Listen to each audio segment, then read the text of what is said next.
Rebranding and changing your business name can hurt you or help you? Be strategic before deciding. Be strategic with any change in your business, as your decision can hurt you or help you grow. In this case, rebranding and changing your business name can include legal and accounting procedures that you might not be aware of. This video talks about the IRS name change requirements and what you need to think of before going through this change. Hello business friends, my name is Andrea. I'm with MINOREA. We're a company that's consistently looking to empower disadvantaged businesses, or what the Small Business Administration categorizes as a disadvantaged group. And our mission is to be able to bring education and resources to these businesses to literally build capacity and get to the next level in contracting opportunities.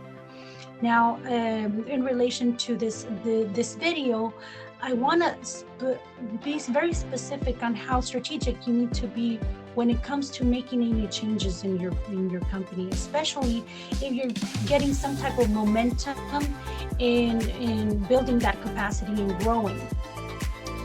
In this case, I want to talk about being strategic when it comes to any type of name changes, any type of rebranding. With the IRS specifically, it is important to try and identify if it's going to be necessary to change your EIN number or to keep it, and what is needed to make that change and accelerate it. Now, the first thing I want you to think about is my business going to try and get a government-funded loan, a government-funded contract, or is my business going to need some type of government-funded grant? If that's the case, then you really want to see if you need to rebrand in the way where you're going to have to change your EIN number or your official name of your actual corporation, if you're a corporation. Now, there's businesses that are still considered sole proprietor. There's other businesses, and they don't even have an EIN number. You can still file your tax returns under a Schedule C as a small business or an independent contractor. However, if you're a corporation, there might be some additional steps you need to make in order for you to change that name. So now I advise you to really think about, is it better to change my name, go through the process of letting the IRS know, wait until the IRS changes the name, because this can literally take years. In our case, it took a year and a half, and this is because we were, towards the end, we were really honing in on connecting every day with these representatives to see if there was one representative that really took the time to want to help. So it is a big challenge to face the IRS with any changes. So I ask, so really think about how you want to structure this, because there's also an opportunity of being able to bring in to the table a DBA, a doing business as. So keeping your maybe corporation or making your business into a corporation, staying with the EIN number, and then having registering another name, which is the rebranded name that you might want to be considering, and making it become a DBA, doing business as, right? So that process is going to take a lot. It's going to be a lot more simpler, and you're not really going to have to deal with the IRS. But if in case this happens, I'm going to share my screen where you say, well, I think I need to make a wiser decision upon the changes I want to do to my business. So I want to get educated and informed on anything related to these changes with the IRS. So if that's the case, you want to go to this. It's as simple as Googling name change with the IRS.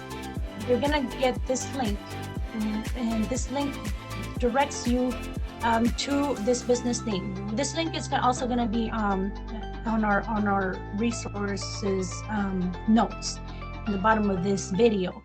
But you're gonna get this, and it's very direct. It sort of explains that in many cases, if it's just a name change or a change of address or anything like that, then you just need to, if you're a sole proprietor, you need to send in a letter letting the IRS know of the name change, and make sure to submit any changes that you did with the state. So if you were a single member LLC, then you might want to be considering sending those amended LLC documents or articles of incorporation along with your letter corresponding the name, the change, and your due diligence in making the changes where you're supposed to with the state.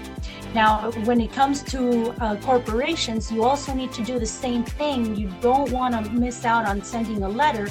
However, you want to make sure that you also submit an 1120 where it sort of explains your name change once you submit your documents. And anything that has to do, regardless if you're a sole proprietor, if there's any type of partnerships, you definitely need to include tax forms upon submitting your annual tax returns, and the letter explaining the change.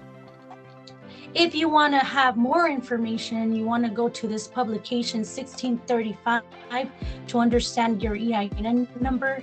There's a lot of sole proprietor companies out there that might be considering in starting up their corporation and or establishing an LLC. This sort of talks about at what point you're supposed to get an EIN number. But it is very important for you to get educated and make the best decision for your company, especially when it comes to any changes that are with government entities. Okay.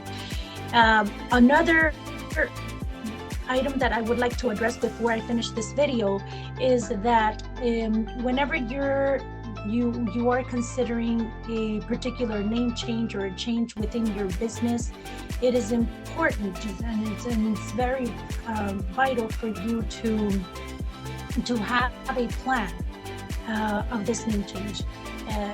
Consider the name, the influence, and the impact it's going to have with competition, the impact and the first impression you're going to have with your clientele or any stakeholder within your company. All of those are big factors that you want to consider when it comes to something as simple as changing a name. If you know that this name is not going to be a name that you're going to be able to grow with your company because it really doesn't symbolize, or there's some type of issue with the search of the name or the complexity of the name, then you definitely want to make sure that you consider all these factors, because any of the factors can influence your impact on your business. Well, I think that's it. If you have any questions, you want to learn a little more about the strategy behind rebranding or any changes, we're here to help. And there's a lot of resources out there that are available. So just let me know. Again, my name is Andrea and I'm with MINOREA. Make sure to subscribe and make sure to share this information with others, as this is very important information when it comes to business. Okay?